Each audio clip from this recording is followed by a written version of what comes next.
Bueno, pues gracias por venir. Para empezar, lo primero nos gustaría dar las gracias a los 2.000 valientes que se han embarcado en esta aventura jurídica para poner en su sitio a toda esta trama corrupta y criminal que, bueno, pues que ahora Elpidio os desarrollará la querella criminal que vamos a poner la semana que viene en la Audiencia Nacional. Bueno, nuestra lucha empezó hace ya 5 años y a Uber concretamente ya lo pusimos en su sitio en el Tribunal Europeo, donde el Tribunal Europeo dijo que eran una empresa de transporte y a raíz de aquella sentencia pues Uberpop tuvo que desaparecer, ¿no? La modalidad con coches particulares.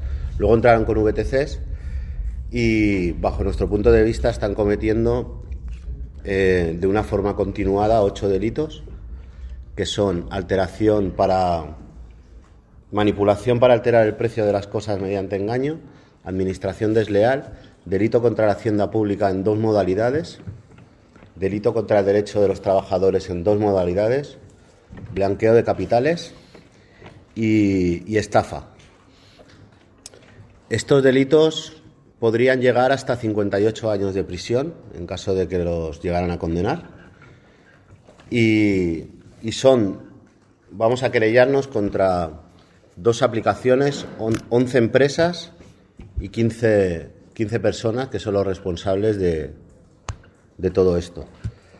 Las 2 aplicaciones son Uber y Cabify. Uber tiene varias empresas, una en España, otra en Holanda, otra en Bermudas y tal. Las vamos a demandar a todas. Cibeles Comfort Cars, Gestaxis Gestión, Ares Capital, Siargao Directorship, Vector Ronda Teleport, Movicars, Maximobility Transporte de Viajeros, Prestige and Limousines, Aerocity, Tibus Business Cars y Garment Investments. Perdonad mi inglés. y bueno, luego las personas, las responsables de todo este entramado, bajo nuestro punto de vista, donde hay indicios más que evidentes, y así lo demostraremos, de que se están cometiendo todos estos delitos. Y empiezo. Nicolás Guardans Bonet, Jaime Castellanos Borrego, Don Pedro del Corro García, Mark Walk David, Luis luego los pasaré, José Luis López Schumer Treviño, Alfredo Luis Plaza, María Segimón de Manzanos, Manuel María Puga Fernández, Rafael García Tapia González Camino, este es amiguito de Florentino, Juan de Antonio Rubio, Juan Ortiguela Tellería, Ramón Ortiguela Tellería, Juan Ignacio García Brachi, José María Goñi Ayet y José Parrondo Rojo. Seguramente de aquí a la semana que viene se sumará algún nombre más y alguna empresa más, porque todavía hay alguna más por ahí. Bueno, este es el primer movimiento en España donde se hace una querella criminal con tanta gente y ya estamos tejiendo una red con abogados en toda Europa para hacer lo mismo en los principales países, ¿no? Porque lo que están haciendo en España lo están haciendo pues en toda Europa. Ya tenemos muchos contactos y nuestra intención es acabar con este capitalismo de plataforma, que en nuestro caso es Uber y Cabify, pero hablamos de Glovo, Deliveroo, Airbnb, todas estas plataformas que lo único que hacen es pues llevarse el dinero de todos y precarizar a la gente y esclavizarla. Bueno, esperemos. También me gustaría recordar al señor Ernest Maragall, de Esquerra Republicana, que se va a presentar para alcalde de Barcelona, que como a él le gusta tanto Uber y dice que tiene sitio, bueno, pues que se lo piense antes de hablar, porque hoy le vamos a explicar lo que es Uber y deje de proteger a estas empresas junto con su amiguito Marcel Koderek, presidente de la ACO, que también anunciamos que estamos estudiando la posibilidad y la viabilidad de querellarnos contra él y contra José María Marín Quemada, del presidente de la Comisión Nacional de los Mercados y la Competencia. Bueno, Elpidio, dale, ¿te quieres poner aquí? ¿O se escucha igual? ¿Sí? Bueno, pues ponte aquí. Sí.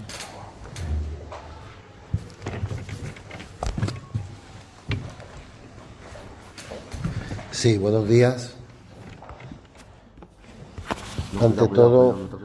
Ante todo, quisiera recalcar que ha sido un trabajo muy complejo el de la redacción, el de la configuración del relato adecuado para entender lo que está sucediendo en España con el VTsismo.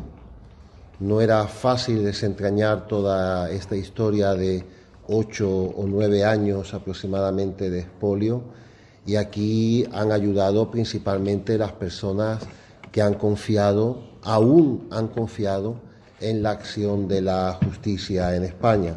Y me refiero obviamente a más de 2.000 taxistas que, no bastando el expolio diario que sufren en su trabajo y en su quehacer, en su forma de vida, además tienen que sufragar, financiar y reforzar esta acción penal.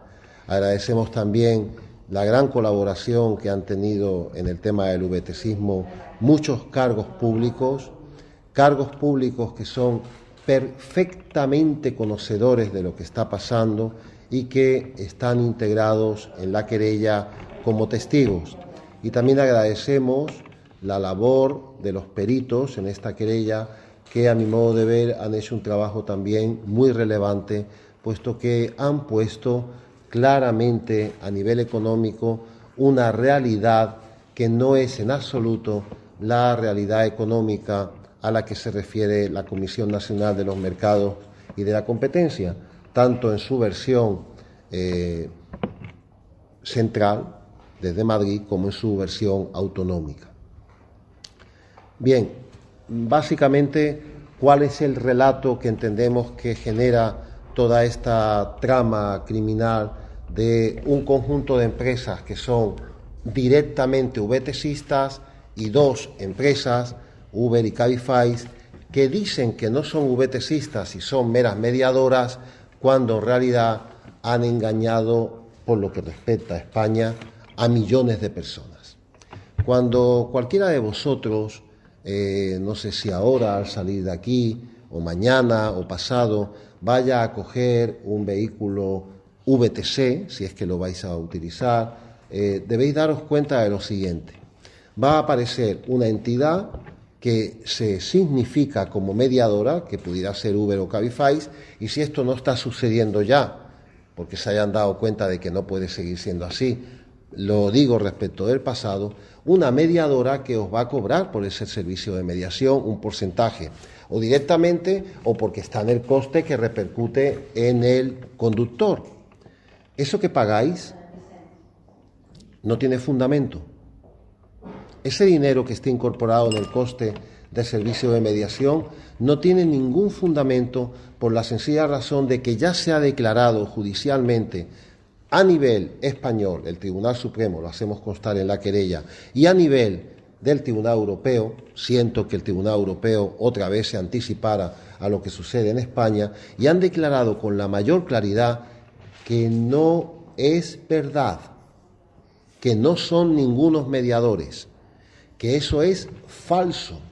Son empresas de transporte, puro y duro. Imaginaos que llamáis a una empresa para que os preste un servicio de fontanería,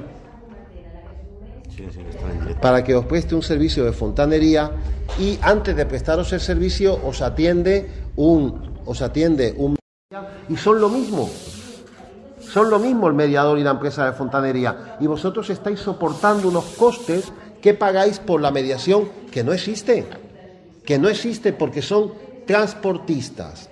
A partir de aquí se elabora una dinámica de estafa, donde cada particular está realizando un pago y está realizando un flujo de capital porque hay un engaño, porque le dicen que hay un mediador, cuando con quien está contratando directamente es con la transportista y no tendría por qué soportar ningún coste ulterior. Esto cuando todo va de normal, pero después hay ocasiones en que estas empresas digitales que se dicen mediadoras colocan una tarifa dinámica, una tarifa distinta, valiéndose de circunstancias que no sabemos. Pues bien, respecto del coste de mediación que se paga en la tarifa dinámica, no sabemos nada. Y tengamos en cuenta que la tarifa dinámica puede ser de 3, 4 o 5 veces más que la tarifa normal. Oiga, ¿cuánto le he pagado yo de mediación aquí? De esa mediación que además es falsa. Como esa cantidad que se paga en mediación no la sabemos, como esa cantidad no tenemos ni idea de cuál es, y estas empresas trabajan en opacidad, escondidas en paraísos fiscales, tenemos un indicio de blanqueo de capitales.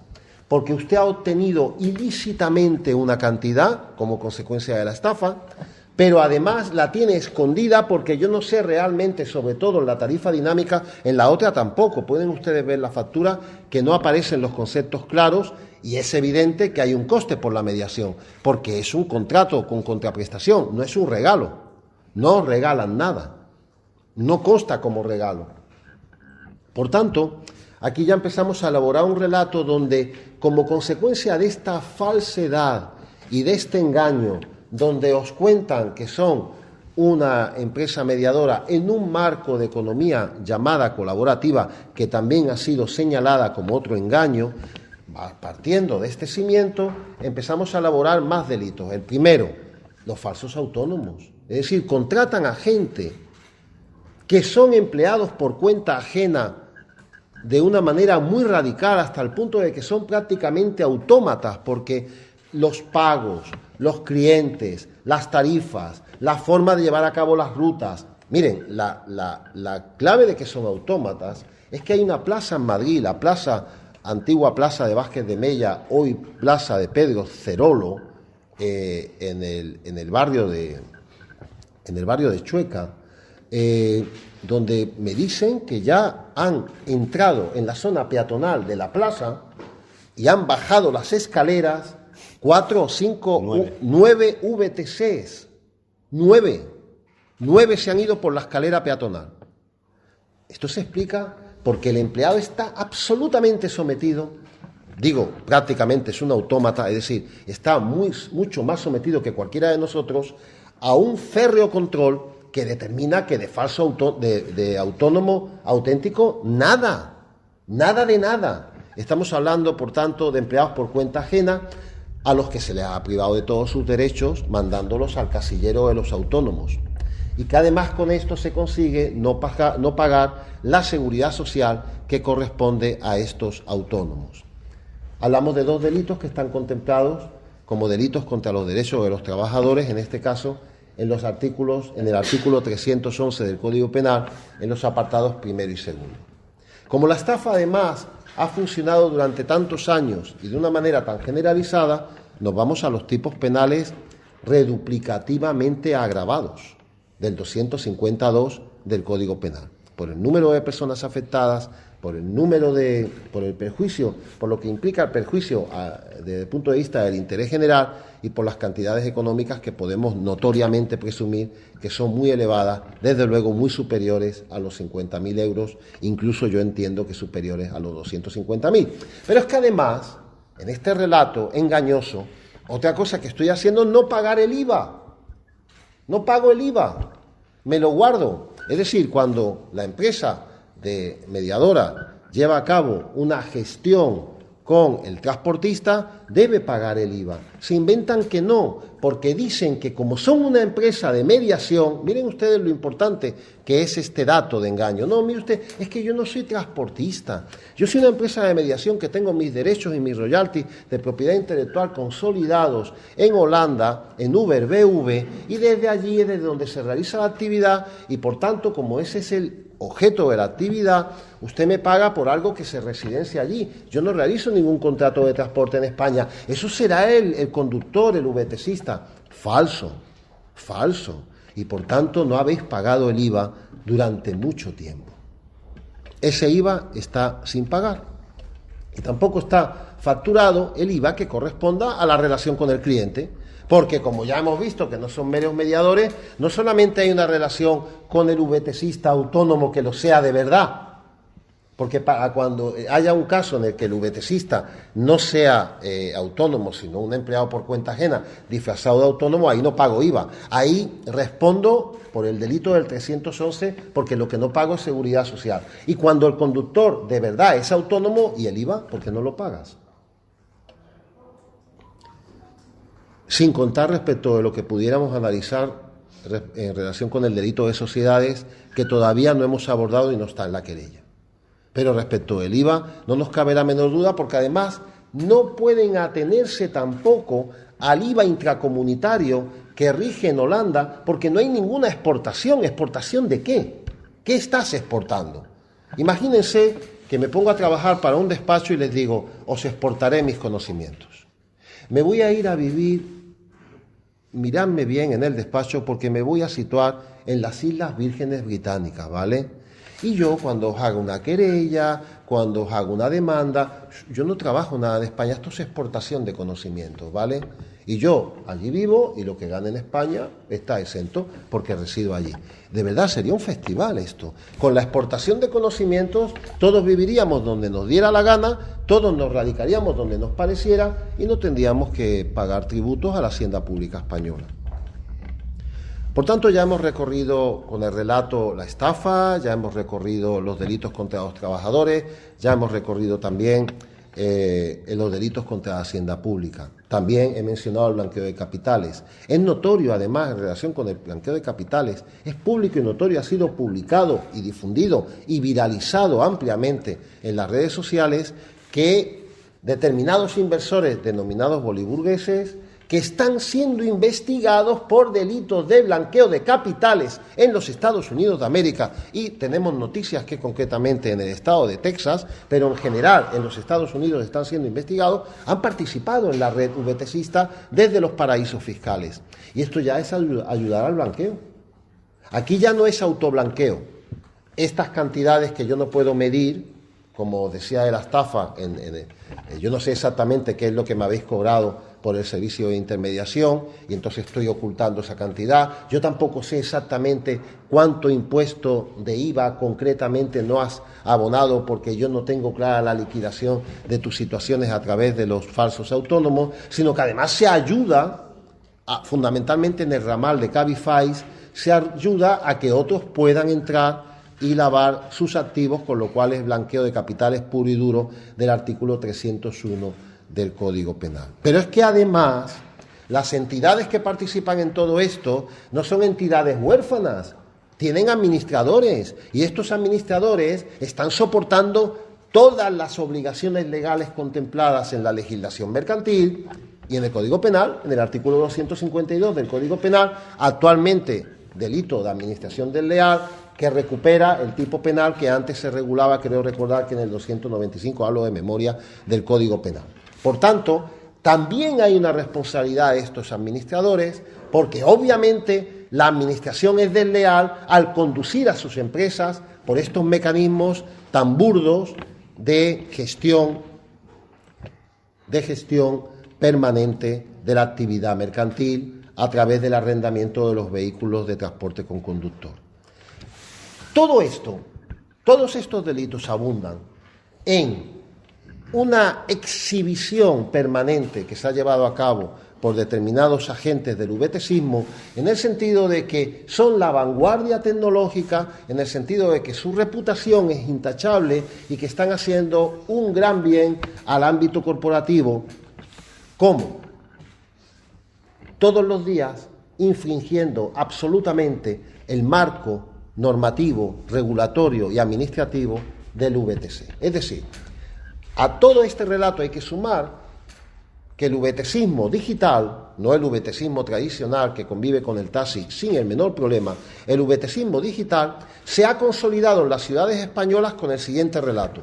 Oye, no te preocupes, no hay problema. Mira, si no tienes dinero para tener una licencia de taxi, no te preocupes. Por 30, 40.000, empezó en 38 euros, pero por 30, 40.000, 50.000 euros te compras una licencia, una autorización de VTC, de vehículos de transporte con conductor, y te puedes hacer de taxi. Haces de taxi. Nadie te va a pedir nada, ya verás. Van a pasar los años y vas a ir pillando a gente por la calle, vas a ir haciendo captación directa de clientes por la calle, lo cual está manifiestamente prohibido para un vehículo VTC que siempre ha requerido contratación previa con la debida antelación. Y oye, aquí lo vas a pasar bien porque con poca inversión vas a ganar lo mismo que un taxista y no vas a tener ninguna regulación. Eso es una operación de choque. Eso es una operación que está definida por la propia empresa Uber como un bloque ofensivo contra toda la legalidad, en la cual las administraciones públicas se han visto desbordadas y donde tú tienes a cientos o miles de vehículos por las ciudades haciendo de taxis sin ser taxis, con una licencia VTC que siempre ha sido una licencia estatal, una licencia que te dan en Madrid o te dan en la comunidad autónoma por delegación de Madrid, por la ley orgánica que en materia de transportes y comunicación por cable se dio estas competencias a las comunidades autónomas. Por tanto, siempre la licencia es estatal y esa licencia estatal, como consecuencia del marco constitucional de distribución de competencias a nivel territorial en materia de transportes en España, es un marco forzosamente supraautonómico. El Estado te da una autorización para que puedas hacer trayectos supraautonómicos, porque el Estado no tiene competencias en materia de transportes, en el sentido de que no tiene competencias que puedan afectar a las comunidades autónomas, porque la competencia en materia de transportes es exclusiva de las comunidades autónomas. Y lo primero que dice la directiva Bockstein, la directiva que abre la puerta a la liberalización, es que puede haber toda la liberalización que ustedes quieran, pero no se pueden tocar los sistemas de distribución de competencias de los Estados. Estaría bueno. Los sistemas de distribución de competencias de los Estados son nada más y nada menos que la Constitución territorial de los Estados. Si una norma puede desarticular los sistemas de distribución competencial de los Estados, se ha cargado todos los regímenes constitucionales europeos en algo tan fundamental como es la pata correspondiente a la Constitución territorial. Para que ustedes me entiendan, las constituciones, en el sentido moderno, tienen tres versiones: la Constitución territorial, la Constitución social y la Constitución institucional. La Constitución territorial hace referencia a las competencias de cada uno de los organismos descentralizados y con autonomía dentro de los Estados. En España, pues lo sabemos desde hace tiempo. Administración General del Estado, el Ministerio de Fomento, las comunidades autónomas y los ámbitos municipales y metropolitanos que tienen competencia regulatoria para determinar cómo tiene que discurrir la movilidad en la ciudad y para otorgar la licencia de taxi. Si alguien hace de taxi y comete piratería, le debo perseguir. Esta forma de trabajar ha sido esencial para montar la burbuja. Sin esta manera de trabajar, el precio de las licencias no se hubiera desatado, pues claro que no. Porque hubiera seguido, lo que hubiera pasado sencillamente es que hubiera habido un aumento exacerbado de la oferta del VTCismo normal y tradicional, del que se sigue practicando, y en absoluto se hubiera llegado a multiplicar en escasamente 5 años el precio original de la autorización por más de 8.500 veces. 8.500 veces más. Esto es un delito de alteración del precio de las cosas con engaño. Porque usted ha sembrado grandes falsedades en el mercado y aquí nosotros llamamos como testigo en esta querella ahora mismo es testigo, a las personas que están al frente de la Comisión Nacional de los Mercados y de la Competencia, tanto en Madrid como en Barcelona, para que nos expliquen cómo no se han dado cuenta de esto. Porque lo que estoy contando, no sé si tienen dudas, ahora me preguntan, pero esto es evidente. No sabían lo que es una autorización estatal. No sabían que España, además del Estado, además de la capitalidad, además de la Villa de Madrid, tiene más cosas, como decía Rajoy. Se les pasó que existen ayuntamientos, se les pasó que el servicio de taxi solamente se puede prestar por el taxi. No sé, creo que tienen... No, todas las preguntas que le vamos a hacer no las vamos a plantear aquí. Pero tienen mucho que responder, porque esta manera de engañar, esta manera de ahorrar costes, esta manera de trabajar desde la desregularización total, esta forma de ir de cualquier manera en una piratería urbana permanente, es la que ha permitido el precio subiendo sin parar en un pico de, insisto, como mínimo, 8.500 veces más. Díganme qué negocio de manera ortodoxa alcanza un hito de esta naturaleza. Esto es básicamente el recorrido de carácter penal que tiene el relato del VTCismo y obviamente queremos pensar que por una vez la justicia española será capaz de reaccionar, porque las justicias de todos los países europeos ya lo han hecho. Realmente España sigue en el furgón de cola. España no se dio cuenta de esta situación de intermediación, lo tuvo que decir Europa. España todavía, hasta que no llegó el Partido Socialista, no se había dado cuenta de que se estaba desarticulando por todos lados el sistema de distribución competencial. Todavía hay comunidades autónomas que no cumplen el Real Decreto Ley denominado Ábalos 13/2018, que no lo cumplen.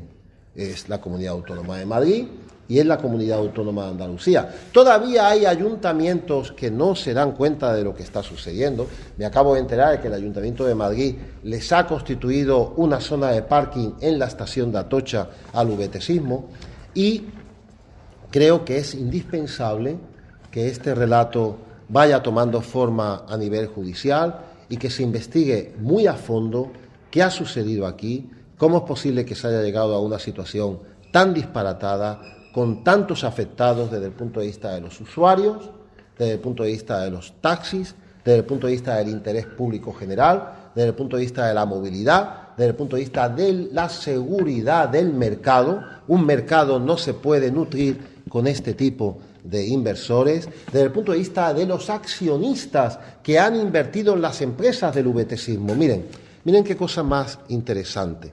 En Cataluña se aprueba una ley por la Generalitat, un Real Decreto Ley, porque la clase política aquí ha sido sensible y se ha dado cuenta de que su puesto era de extraordinaria y urgente necesidad. No se podía dejar correr este monster ball, esta bola de engaño, y sencillamente lo que dijo es que se precontratara. Oiga, por favor, precontrate. Esto está en la normativa, tanto en el artículo 91 de la Ley de Ordenación del Transporte Terrestre como en el artículo 182 del reglamento, desde siempre. Usted tiene que precontratar. Eso es lo que a usted le define como VTCista. Y cuando le dicen a Uber que tiene que precontratar y a Cabify con 15 minutos de antelación, pues es que ahora mismo aquí te llaman como taxista y vas a tardar media hora. 15 minutos. Y dicen que se van, que no pueden. Pero entonces ustedes no trabajabais como VTCistas. Si os vais, es que no lo hacíais. Y ahora cuando vuelven, porque después vuelve Cabify, dice que ha cambiado el modelo de negocio. O sea, lo está reconociendo. ¿Qué modelo? Porque haya una antelación de 15 minutos ya tiene que cambiar el modelo de negocio. Es incomprensible algo así. Y además insiste en un posible fraude que creo que no ha seguido adelante, que cualquiera de vosotros, la primera vez que llame para pedir un VTC, un vehículo de arrendamiento, arrendar un VTC, ya queda encadenado con la compañía en un contrato en el que ya nunca más hay que observar los 15 minutos antes. Es una pirula fraudulenta, legal, burda, que creo que no ha seguido adelante, pero lo intentaron. Y deben darse cuenta de algo muy importante. El decreto Ábalos y el Real Decreto Ley de la Generalitat no dicen nada nuevo.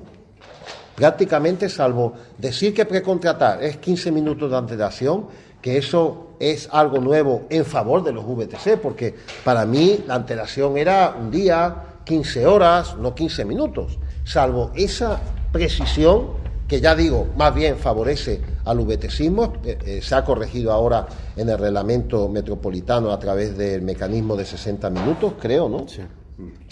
Salvo eso, la nueva legislación no es nueva porque invente nada, porque regule nada nuevo, porque la nueva regulación, el decreto Ábalos dice que hay 3 licencias, estatal, autonómica y local. Y la bandera tiene 2 colores. Y los caballos son de color blanco y negro, y en otoño a veces llueve. Esto es evidente. El decreto realmente lo que ha hecho es decir, oye, ya se acabó, vamos en serio. No vamos a seguir permitiendo lo que se ha estado permitiendo aquí durante 8 años, porque no podemos seguir así.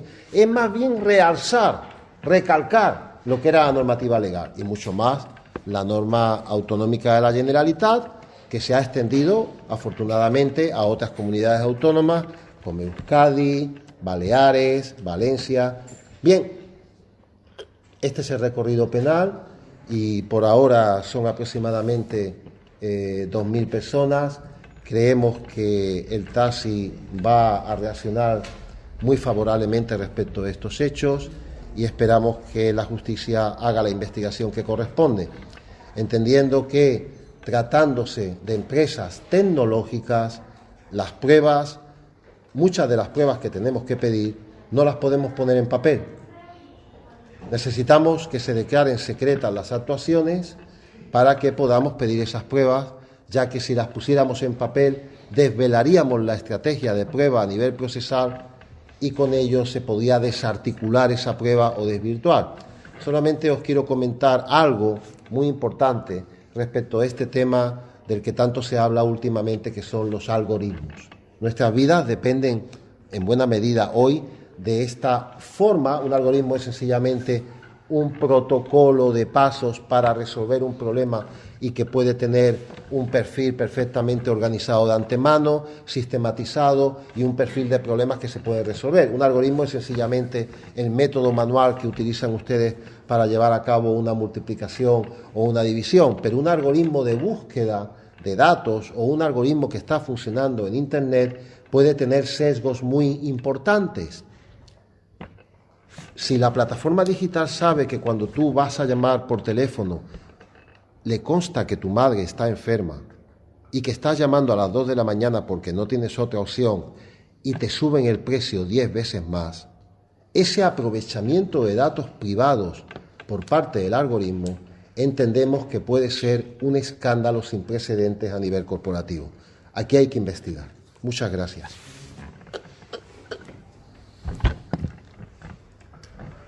¿Ya?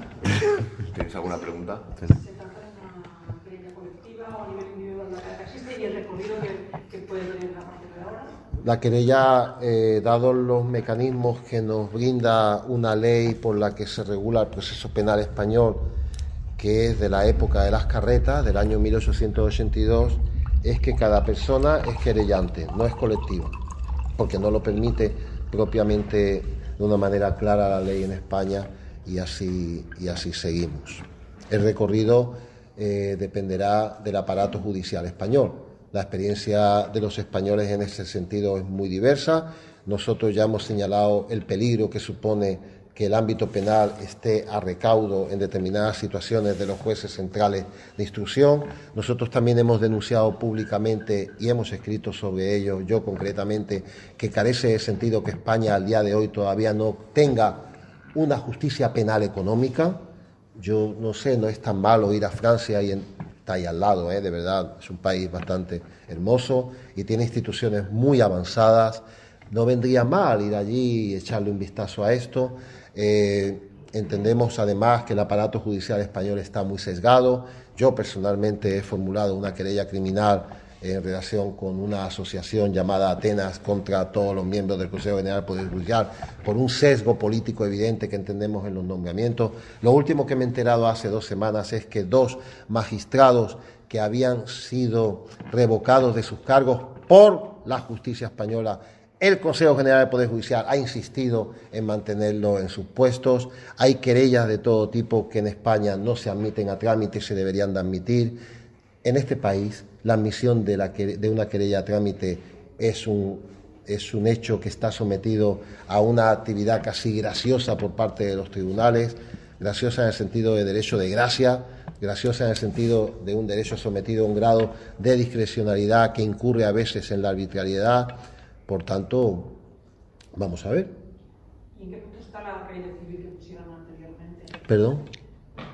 ¿En qué punto está la demanda civil? En el punto de que en España introduces una demanda el día X y es muy lento todo el mecanismo cuando son demandas de cientos y cientos de personas, ya está admitida a trámite, pero tenemos resoluciones diferentes de 3 o 4 juzgados, cada uno opina una cosa respecto de la admisión a trámite. Nos ha sorprendido y nos ha indignado un juzgado que se ha atrevido a decir, y aquí es donde quiero insistir, ¿qué está pasando con la justicia española? ¿Qué pasa con los jueces españoles? Hay un juzgado que se ha atrevido a decir que, como yo digo, en una demanda de competencia desleal, que hay falsos autónomos, que me vaya a la jurisdicción laboral, dice. Está por escrito esto. En un punto se pretende inadmitir que me vaya a la jurisdicción laboral. Todavía no sabe un juzgado de lo mercantil en España lo que significa la competencia desleal. Todavía un juzgado de lo mercantil en España no sabe, ese letrado de la Administración de Justicia, ¿en dónde está sentado? ¿Qué tiene en la cabeza?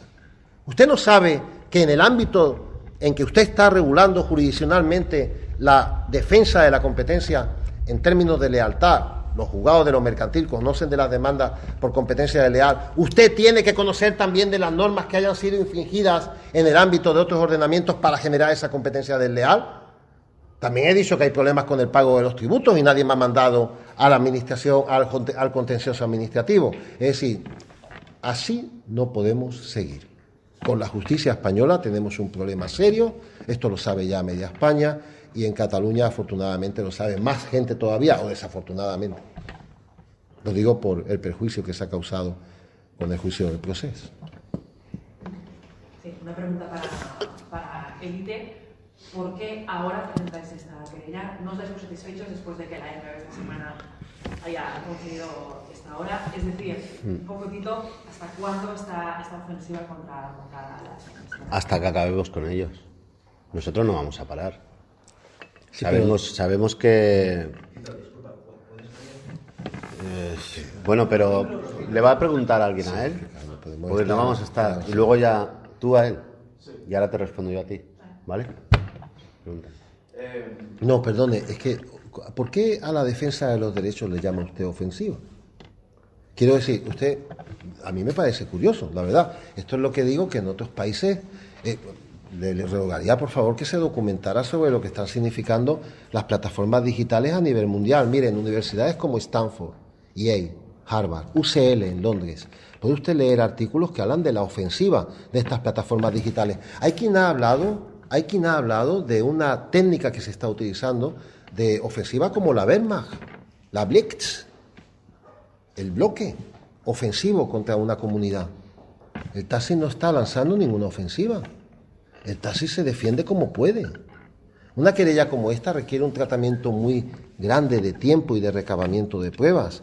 Estos señores llegaron a mi despacho hace año y medio. Claro, es que es difícil cuando una broma se enmadeja a través de metástasis corporativas. Hablamos de hasta 124 sociedades montadas y colgando de una. Sociedades que una es la socia única de otra y otra y otra para aparecer en las Islas Vírgenes Británicas, y todavía no sabemos ni quién se aprovecha de eso. Usted no está interesada en... Perdone, déjeme que siga. Ahora le digo lo de la documentación. ¿A usted no le preocupa esto como ciudadana? ¿A usted no le preocupa como ciudadana en un país que alguien esté generando ingresos de esta manera? Está documentado, mira, hasta un punto de que está colgado en la red, están publicados los artículos, está reconocido por las partes. Mire, lo que le acabo de decir de las 124 sociedades, está reconocida una entrevista por las partes, por los afectados, y los afectados dicen: bueno, respecto del principal inversor no os podemos contar nada, que esto es un tema que está en el paraíso fiscal. No hay ninguna ofensiva del TASI contra nadie.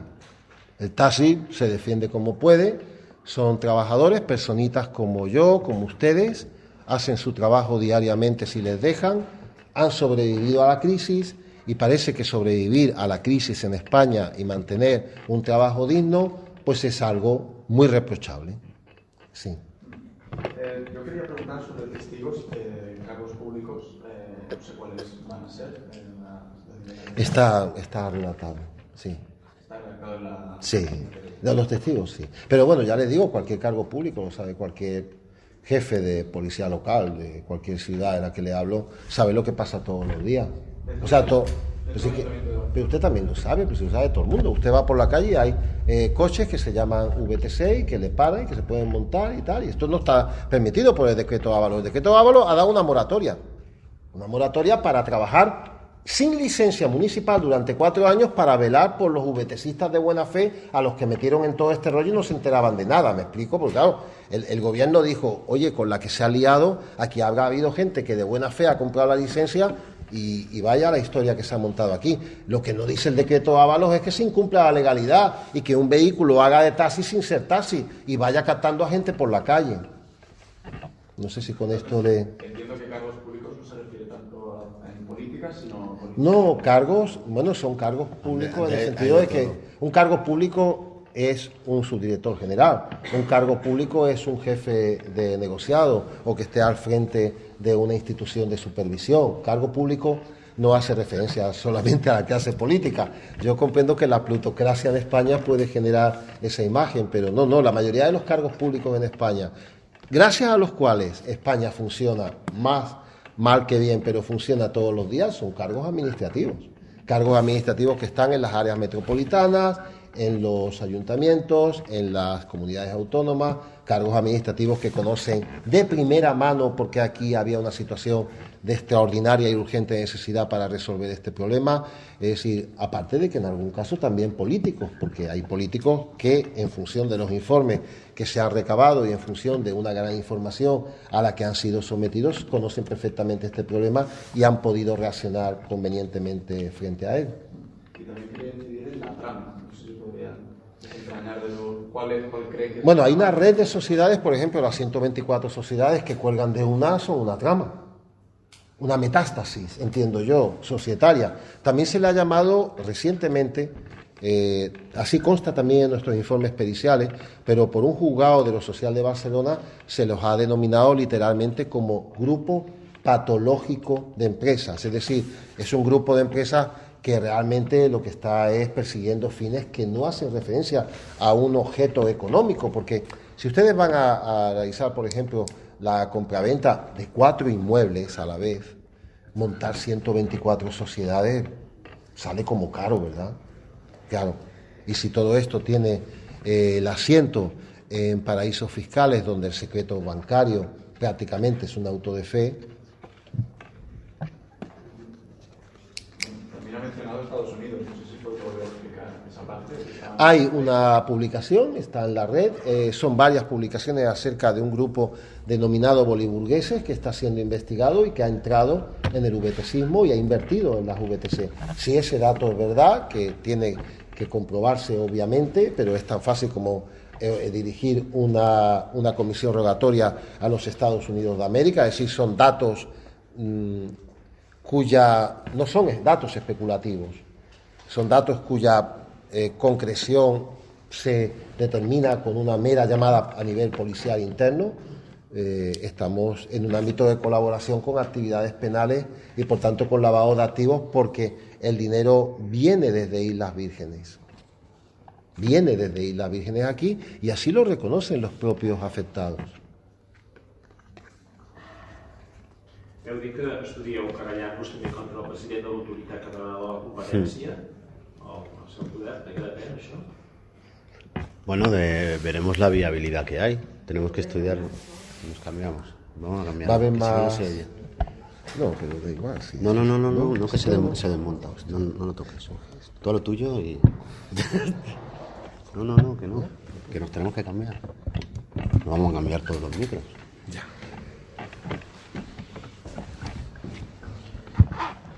A ver, lo de la Agencia Catalana de la Competencia y la Comisión Nacional de los Mercados y la Competencia, nosotros entendemos que están ayudando de una forma descarada a crear oligopolios. ¿Vale? A crear oligopolios, porque deberían de defender lo público, porque son cargos públicos, y no hablar de competencia cuando Uber, por ejemplo, en el informe que presenta antes de presentarse a bolsa, ya está reconociendo que ellos están haciendo dumping y utilizando el dinero para hacer competencia desleal directamente al transporte público y para quedárselo. Entonces, yo no sé qué hacen, pero es bastante sospechoso esta actitud, ¿no? Y no solo con el taxi, sino con más cosas. Porque fijaros en las eléctricas, por ejemplo, les ponen multas cuando tenían que haber acabado con todo eso antes, les ponen multas después de haber ganado miles de millones que ni les pican. Y esto parece, o nos da la sensación, o pensamos, que es lo que está pasando con estas empresas, ¿no? Que al final las quieren dejar entrar, que hagan fortuna y luego ya les pondrán una multilla para quedar bien. Entonces estamos investigando y viendo la viabilidad, porque no nos parece lógico que en ese puesto, en un cargo público como es la CNMC o la ACO, estén haciendo estas prácticas.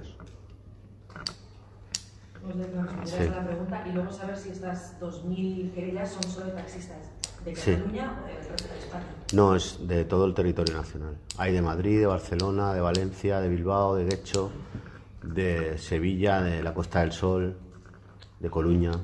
¿Y dónde se presentan? En la Audiencia Nacional. ¿Y cuándo? Pues la semana que viene, el lunes, martes. Y luego, ¿qué era lo otro que no me acuerdo? Porque ahora, porque esta semana... Y bueno... un poco la sensación de no tener suficiente con lo que se ha aprobado aquí. No, porque sabemos que todas estas normativas que se van sacando, que es muy beneficioso, que al final lo que se está haciendo es poner orden y que cada uno haga lo suyo, no es suficiente. Nosotros queremos más. Queremos, demostrar todo lo que son realmente, y no solo a nivel local. Ahora nos vamos a montar un lobby... Déjame hablar. Vamos a montar un lobby en Europa, donde vamos a unificar al taxi europeo y empresas de transporte para desmontar todo esto, ¿no? Porque no nos parece lógico que la economía esté por encima del derecho, ¿no? Si hay unas leyes hay que cumplirlas, y porque vengan unas multinacionales a decir que la economía irá mejor porque ellos lo dicen, no vemos lógico que se cambien las leyes. Lo primero son las personas, no las multinacionales. Y hay ejemplos, que podríamos decir. Tú te vas a Glasgow, por ejemplo, y un conductor un repartidor de Globo, nosotros hemos hecho congresos con ellos, y allí no te despiden, ahí te desconectan. O sea, ya ni te despiden, te desconectan y fuera. Esto no lo queremos. Y nuestro objetivo es llegar a Europa y protegernos, porque sabemos que si sacan una directiva europea se van a cargar todo el trabajo que hemos hecho aquí. Y vamos a agotar todas las vías, la de la movilización, la judicial, la presión política, lógicamente. Tenemos gente dentro de las instituciones que están en la misma línea, como son los partidos de izquierda, y ya está, lo vamos a agotar todas las vías. Sí, a ver, respecto de, insiste usted, de por qué, es que no sé, ¿hace falta esto? ¿Me podría oír? El tema es que en Cataluña ha habido avances muy importantes, sin la menor duda, pero tenga en cuenta que en Madrid no. En Madrid ahora me hablan de unas proporciones de VTSismo que prácticamente igualan al número de taxis. En Andalucía tampoco. En Andalucía el legislador de la comunidad autónoma no quiere atender a lo que ha hecho el Estado a nivel general, y coinciden en estos casos que son gobiernos del Partido Popular. Hay una coincidencia en este sentido muy preocupante. Por tanto, el taxi tiene derecho a plantearse si esto es un tema que se está planteando a nivel meramente político, es decir, que hoy es de una manera porque gobiernan determinados grupos políticos en Cataluña, pero mañana puede cambiar. La situación en Cataluña es evidente que ha cambiado drásticamente, esto no lo negamos, pero en Madrid no, en Andalucía no, en Murcia no, y por tanto hay motivos para preocuparse y desde luego los taxistas que allí viven diariamente, perdiendo diariamente negocios, están muy preocupados. Por tanto, la querella reproduce estos objetivos, aparte de que los taxistas tienen derecho a que se les indemnice por el daño que se ha producido.